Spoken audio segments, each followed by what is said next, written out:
2026 சட்டமன்ற தேர்தலில் நாம் தமிழர் கட்சியின் தலைமை ஒருங்கிணைப்பாளர் சீமான் சிவகங்கை மாவட்டம் காரைக்குடி தொகுதியில் போட்டியிட உள்ளதாக தகவல் வெளியாகியுள்ளது.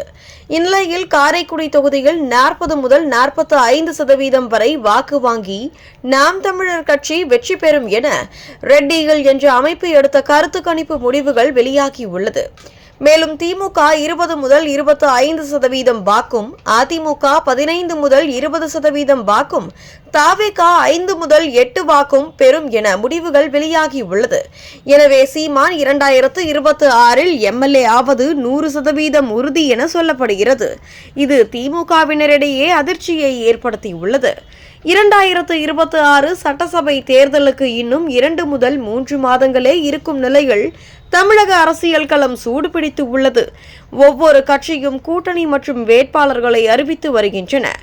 இந்நிலையில் சீமான் காரைக்குடியில் போட்டியிடப் போவதாக சொல்லப்படுகிறது. இதற்கு முன்பாக 2016 ஆண்டு கடலூர் தொகுதியிலும் 2021 ஆண்டு திருவொற்றியூர் தொகுதியிலும் சீமான் போட்டியிட்டார். அந்த இரு தேர்தலிலும் வெற்றி பெற முடியாவிட்டாலும் டெபாசிட்டை விட அதிக வாக்குகளை வாங்கி எதிர்க்கட்சியை கதிகலங்க வைத்திருந்தார். எனவே இம்முறை கட்டாயம் வெல்ல வேண்டும் என்று காரைக்குடி தொகுதியில் போட்டியிட முடிவு எடுத்துள்ளதாக சொல்லப்படுகிறது.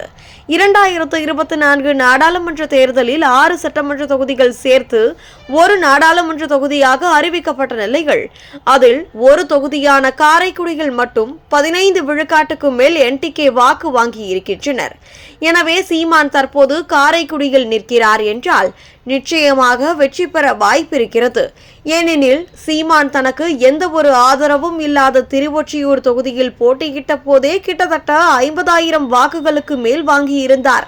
எனவே சீமானுக்கு மிகவும் பரிச்சயமான இடம் தென் மாவட்டம், அவர் சொந்த ஊர் அருகில் இருக்கும் தொகுதி என்பதால் அதிகப்படியான வாக்குகளை குவித்து வெற்றி பெற வாய்ப்புகள் அதிகம் உள்ளது.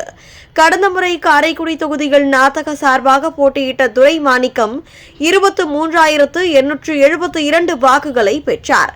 முக்குளத்தோர் முத்திரையர் சமூக வாக்குகள் அதிகம் இருக்கின்றன. அதேபோல் சிவகங்கை மாவட்டத்தில் நாதகவுக்கு நல்ல வலிமையும் உள்ளது. நாதக சார்பிலும் சில கருத்து கணிப்புகள் எடுக்கப்பட்டதாக கூறப்படுகிறது.